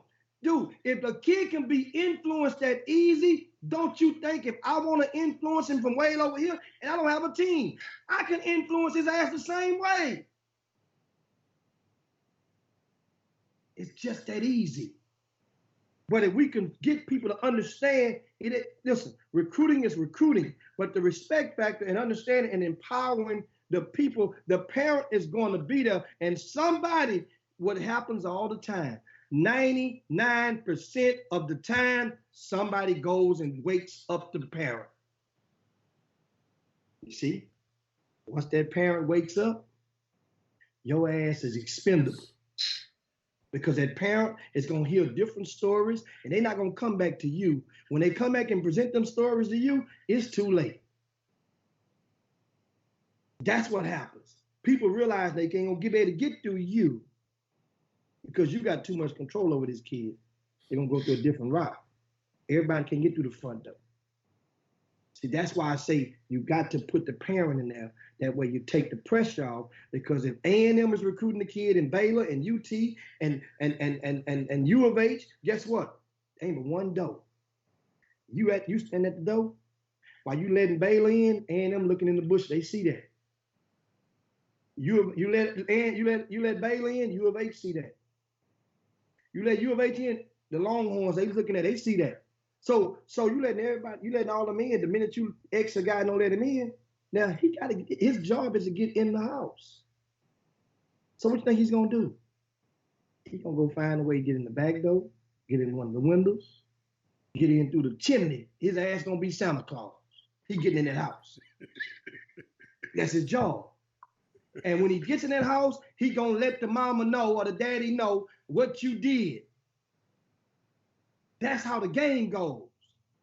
And then if you think I'm joking, get one hand and you name me in 20 years a former basketball player from your city, that's high school, that then gave back more than just say then gave back more than 4 digits to his summer team that he played for his program. Not the grassroots basketball. I'm talking about the gave back to the summer program for which he wore the uniform for. See, this is where it gets tricky. You name the players. I'll wait. Show you how. And think about all the players. I ain't talking about NBA. I said pro. Because we got way more guys that went overseas and have playing the NBA in every city. Think about this stuff. Let it sit in. So you mean to tell me so you want to follow and think about the guy that made the NBA and played in the summer league, made $50,000, or the guy that went over to China and made $2 million. But both of your alumni. So how many can you name that then gave back 4 digits? I ain't talking about 5 digits. I'm talking about 4 comfortable digits. We say 2,500 plus. How much one of them sections cost at the club, Al, on a good night? I don't know. I don't do that stuff no more. I'm just talking back in the days. How much one of them sections would cost for the guys that had to pay? About what? About 1,200, 2,000? Yeah, about 12, 15. That's a night at the club. Yeah. So that night at the club, see, have anybody named in there yet? I am looking at the movie. No, Anybody? I'm waiting. Name me. Now, I can name a couple. I can help some of you guys out. I know Gerald Green gave something to Rick Nelson and his Houston Elite. I know Rashard Lewis gave a one-time sum. It was just 4 digits to the Houston Hoops. Only once, though, but he did it. So I give him credit. Rashard, great job. Who else? Marcus Sloan said he gave something to John Urick. He gave John Urick? Give him all something. TJ Ford went and got John Urick a Toyota Tundra to help transport the kids. Now, it don't matter if he paid for it or what he didn't pay for it or who had to do no, but so I give TJ Ford that credit as well. Throw him in there. You see? But just think about all the guys that went overseas, that went pro, that played summer ball with different programs that you guys promoted and talking about, man, that's when the terminology was made great. My kid ain't gonna even send your ass a Christmas card in 3 weeks. Marcus Smart does it yearly, Jimmy. Marcus Smart. I'm just saying that's great. So that way we can know, like, remember I said earlier, Hatter, so we can know who to thank. Yeah. And that's why we want to know this. Thank you, Von Thomas. That way we can know who to thank. When we see Marcus Smart now, he can go and get kicked out every damn game. I'm down with Marcus Smart. I'm just saying that. I mean, it's the truth. We know Joseph Young. Add him to the list. We know Joe. Well, no, I don't know. We're talking about the summer team, not his high school. Right. Joe gives gracious. We talking about the summer ball, the grassroots conversation right now. Not who gives back. De'Aaron Fox gives back. We know he gives back a great deal. We talking about only your summer program that you wore the uniform from. That's the catch. That's the catch to this. That's the aha. So, Jimmy, we had some interesting questions up here from the back. Let's give me some. Bobby Benjamin said something. He said some of the circuit teams have a lot of kids without offers. I don't think that's not what we're talking about, Bobby. Well, I'm just saying if a kid wants to go on one of those teams, a kid that's able, because excuse me, let's get this straight. Sneaker teams are not for everybody. We're talking about the special top kid. If you got him in your program, we're not talking about the kids who are not getting scholarships. I don't think that's not what we're talking about. We're talking about if your program got a top kid in the city, and that kid wanted to go and play for these shoe companies, why would you not just go and bless it if it'll help the kid, if it's a great situation for the kid? That's what we were talking about. We know ain't nobody got 100% success rate. I got a question, Jimmy. Did you look at the Houston Hoops, right, last year? Yeah. Does everybody on that team that was eligible to get a scholarship, ain't everybody got one, or somebody don't have scholarship yet? Two don't have. Two of them don't. Okay. Do they have offers? Two of them had offers. I don't know if they're still withstanding. Antoine Norman from Houston Yates had an offer from Prairie View, and that was still standing as of September. Okay. And Braylon Bush had an offer that was still standing. So they have offers. They have offers, though. They have offers. College. Yeah. And they had offers. Yeah. One offers. But that was up to them. They turned them down. Okay. So that's the, So then what do? You're gonna get a level higher than you think you're gonna get Braylon Bush to a level higher than Longwood? And then I got another one for you. Von Thomas says shoe circuit is not for everyone, just like I said. He said independent direction is the best for most. Be a big fish in a lake instead of a little fish in an ocean. But when you do it the right way, as a shoe director, you don't have to recruit. They come to you. I like that. But they need to tell the director that they need to tell the director they were with that they are looking for a different opportunity. In other words, Von is giving us how you really handle that thing. You remember I asked you, Jimmy, how you handle that thing. Like he said, it's not for everybody, but it's all right for you to say, look here, man. I go back and tell, I use franchise all-star. They come back and say, Robert, man, I'm going over here to play with Under Armour, man. And guess what I'm going to say? Bless you, sir. Go on by your business. That's how you do business. I can't get mad at him. He can't get mad at me. That's how he just giving the protocol of how you do this thing, Jimmy. And I think that's a great situation. Especially from a guy who has a sneaker deal. Oh, see, I didn't know who that. See, do I know Von Thomas? Von Zell. Oh, that's Von Zell. I know about Von Zell. I'm sorry, but I didn't know about the Von part. Okay, yes. Okay. This team won Las Vegas. Yes. This team more than once. Won with Marcus Smart, and they won that was Texas Assault, I think, back then. But the Marcus Smart program won Vegas not Vegas, won the Adidas championships last year with the 16 and U, with Harrison Ingram and all those guys. And understand, guys are giving you, and I'm like you guys, thank you guys for helping to give some of your insight on possible solutions. There's one solution is not going to fit everybody. I understand. That's right. You know, because everybody's not going to be able to receive the way of which you go and approach them and plant that seed. But we go, and what I'm thinking now, and I look back and read some more comments in the Boomer Room. David Azori says the sneaker gear was just an addition perk. For my kid, he just wanted to compete with other highly ranked athletes. When a parents see ranked athletes associated with sneaker teams, naturally, they are going to want to go there because that's where they believe the ranking and the scholarship offers opportunity will increase. That's a great post, and that's pretty much right in line with reality. You want to be validated. You ever been inside of a bar or a restaurant when they have a velvet rope to separate? You all can be in the same damn room, but they can go and put that velvet rope right in the middle of the room, and it'll separate the seat. You can still touch that person, but that velvet rope is right there. They ain't got no sign, no nothing. Ain't no special music for them people. Ain't no special perks. The same seats, but just because the velvet rope is right there, we'll call it VIP. Oh, Jimmy, everybody want to be VIP. Jimmy, I'm sorry, Herb, because I just get off the screen for a minute. But Herb said something. Thank you, Herb, for answering my question. Because he said, "What about LeBlanc? He played for the Hoops." No, LeBlanc. We forgot about him. LeBlanc, yeah, you forgot about him. LeBlanc. Thank you, Herb. Has no offers. Okay.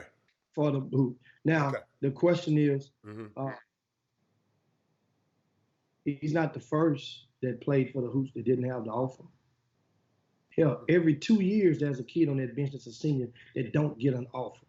Okay. Every 2 years there's a senior on that bench that's going to play that. And you guys understand how it goes when it comes to doing people favors. But so that's what Bobby Benjamin was saying then. Just because you play on a sneaker team doesn't mean you're gonna get, an offer. And Jimmy, and I like to say, and Herb and anybody else can answer this question. Let's say these guys go on this team and don't get a lot of time, right? Would that be better served if you're not one of those chosen guys, play on another team and be able to show your talent a lot more on another team instead of being on that team? Because sometimes that's a dilemma also, Jimmy. You follow me? In other words, let's take a LeBlanc, okay? Let's take a LeBlanc, since we're talking about it. What if he was on another team that he was able to play more and showcase his talents more? Could that have helped him out? Well, I mean, you can play Monday morning quarterback and say yes, but the fact remains, this is a young man that had mama and daddy in the house, right? And mama and daddy were in control of his situation, mama and daddy. Okay. So guess what? They wanted to get the EYBL, even though he played for a younger team, the EYB. He wanted to get the EYBL experience greater than he wanted to go and gamble with a non-sneaker team. Because that's a decision that you have to make. My son did the same thing, Jimmy.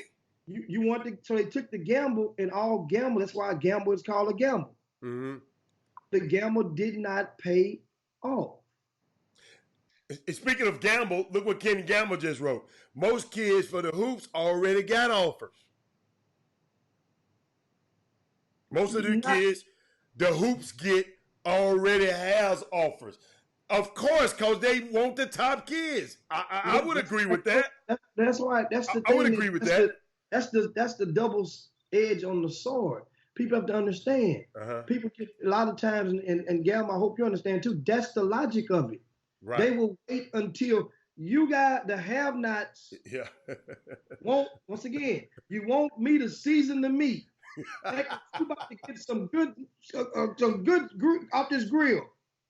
I season the meat. Season the meat mean rank the kid high. That's what I mean, season the meat. Okay. You want me to season the meat? I season the meat for you, and you don't realize time you put that meat on the grill and you go walk off, go get a beer out the cooler. Guess who's gonna come and get that meat off the grill? Sneaker. Making a sandwich with your meat. A sandwich. Damn, this meat tastes good. So if you don't get me to season the meat so early, until you prepared that mom and that dad and that kid to understand what could possibly come, if they respect you, some will go directly and contact you. Like I remember, then what others would do, they would try to get the kid, can't get the kid, then they ain't got no damn choice. Then they'll go in contact with summer coach. You see, I know that happened several times. You're gonna try, but then the mom gonna tell you, well, have you talked to the coach? That's my guy. Right. If you still, and you go, you turn around, walk back to the car and say like, damn. Now, because you know that mama gonna call that guy and tell him that you approached her or him. See, you know that. Now you've been fingered, you've been outed. So now you got to go through the primary grassroots guy now. See, but it ain't got to be that way, because now how do you expect that guy to be 100 with you for the rest of your life, knowing that you tried to pull a move like that? Because what if that parent don't come back and call that grassroots coach? What if the parent don't? Which a lot of them haven't. They pack up like a thief in the night. Oh, they be gone. They gone like what? A turkey through the cone. Gobble, gobble, gobble. That's what they do. And understand, what if the parent don't? That means that you don't know until Tuesday or Thursday. Those are the days that summer grassroots coaches have their practices, Tuesdays and Thursdays during the. Well, the kid gonna show up, man. That's crazy. They travel on that Friday morning or that Friday. So everybody have Tuesday and Thursday. So I mean, you don't know till Tuesday and Thursday. Then what the kid got to do to you? They got to tell you a lie. Coach, I got to go to the doctor today. Coach, I got to go to my grandmama's house. Coach, we got to do this. See, if you'd been talking to the parent would have been straight up with you. Hey, Coach Sloan got a good one for you, Jimmy. Jimmy Sloan said, just because you season the meat don't mean you know what restaurant it should be served in. I like that, Sloan. That was a good one, Sloan. Oh, nephew gonna be a problem when he get a little older. When he get to fine tuning his Sloanisms, he gonna be a problem with him when he get older. But I mean, understand it, guys. Let's go back to the boom room. He said, Troy Bieniemy say, by the time that meat on the grill that meat got an audience. Yes. Oh yeah. Yes. But then guess what? People, I honestly, I understand. A lot of people don't know what they're asking for when they're asking for a certain level of attention. A lot of them really don't. Then a lot of people can't handle the attention. Uh-huh. A lot of people can't handle that. A lot of people can't handle being ranked high because you're so used to being the hunter that once you become the hunted, you don't even know how to do that. In other words, you used to playing offense and stealing somebody from the back of the head, but when it's time to fight square up, you don't know what to do. But Jimmy, I know we gave him a lot today, but we're gonna leave him on a positive note right here. Yeah. I saw some, and y'all excuse the curse words. They cover your kid's head because I saw this. I saw this last night, Jimmy. Hold on. Look, you got a little boozy? No, I ain't got no little boozy. Hold up. God, I'm trying to think about what it made me. My mind it went blank. Who I was looking for? I had it too, and I just was talking too much. But man, Chris, hold up. But hey, while I'm trying to find that, Jimmy, I'm gonna send y'all something I saw last night, and I'm trying to find this. Hold up, Jimmy. Jimmy, gosh, I can't believe it. Are you pulling it up? Oh, here it is, Jimmy. I got it. I got to turn it up though. I got you remember Cam Newton? Cam Newton and Ron Rivera was fired yesterday, right? Yeah. Okay. I mean, no. Ron Rivera was fired, and this was somebody put out, and it's finna come. We're getting the fuck out of here. Let's roll down. Fuck back. Let's go, motherfucker. Go. This was somebody said that Cam Newton and Ron Rivera did the other day. But Jimmy, I know you didn't. I know you went to a high school basketball game last night. But let me tell you something, Jimmy. I saw something last night that was very interesting. You know what game I went to? But Jimmy, I got somebody to put this little sequence together. And I know you said, man, I can't keep going and seeing that team. But something happened last night. This is 4 straight consecutive possessions that happened last night. I just want everybody to enjoy this because you didn't come to the game last night. And I just want you to check it out.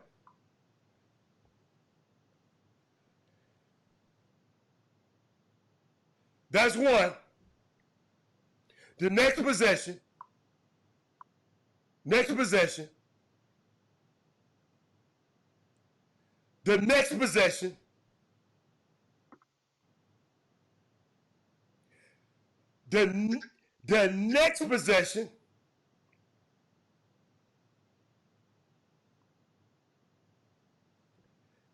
That's why I don't like missing these games.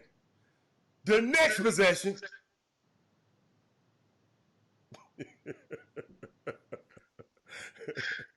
The next possession.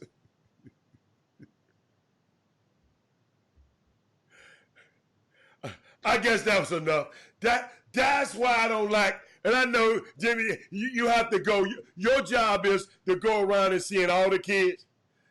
But I wouldn't have saw that last night if I had went to another game. It's some things happening out there. It's just, I mean, these consecutive possessions that happened last night when I went to see the game.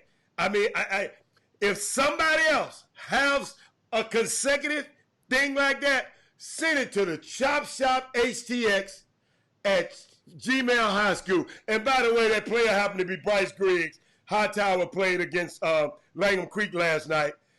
Let me tell you something, y'all missing a show. You know, see, y'all ain't like Jimmy.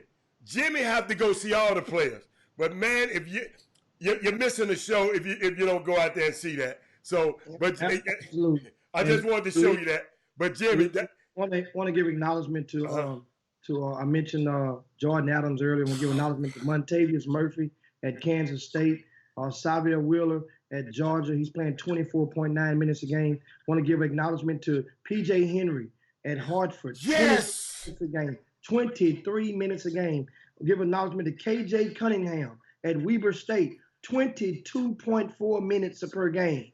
Also, Javon Lowry from Pearland High School. He's at Louisiana Lafayette right now, 19 minutes a game. How about Calvin Solomon in SFA? Didn't play much in the Duke game, but guess what? He's averaging 16.6 minutes per game at SFA for Calvin Solomon. How about C.J. Washington? He's a redshirt freshman over at Kennesaw State, 13.7. Corey Nicholson is at Lamar, 13.4 minutes per game. What I just gave you guys 9 freshmen who are in Division I school that are averaging double-digit minutes per game this season. And that's what it's all about. Congratulations to all those young guys. And as you see, guys, we've added the counter on the screen. As you guys see it counting down, that is so you guys know when it's officially time to yabba dabba do this thing. And so as we got to do, of course, shout out to our girl Dorian Branch and Adolo, that is. Her and the University of Houston Lady Cougars will be hosting, who they playing today, Hatter? Gulf Coast, Florida Gulf Coast. Florida Gulf Coast. And that game is about to tip off shortly. And Hatter, you get over there and hold it down for us from halftime. And shout out to Dodo, hopefully win. Of course, date night for myself. Time for me to go and check out this movie. Well, I can't tell y'all which one I'm going to see tonight. Why you can't tell, man? I went and saw 21 Bridges before. It was 8 seconds left, and we on the clock right now. No, that's all right. Guess what? This thing, and slide down Dino's back, baby. You guys make sure you share the show. Thanks so much for the convo. I'm going to go back and watch this show again and reply to some of your guys' comments. You can do the same. Queen and Slim. That's what I'm going to see tonight. I already know. I seen both. Guess what? Yeah. Two of the best movies that came out this year from beginning to end. There we go, man. Of course, guys, we'll see you guys in 22 hours. Thanks so much for supporting the Chop Shop. Hopefully we enlightened you guys, educated you, or informed you on something that you didn't know today. Share, spread the word. See you guys, man. Thanks so much. Peace. Chop Shop.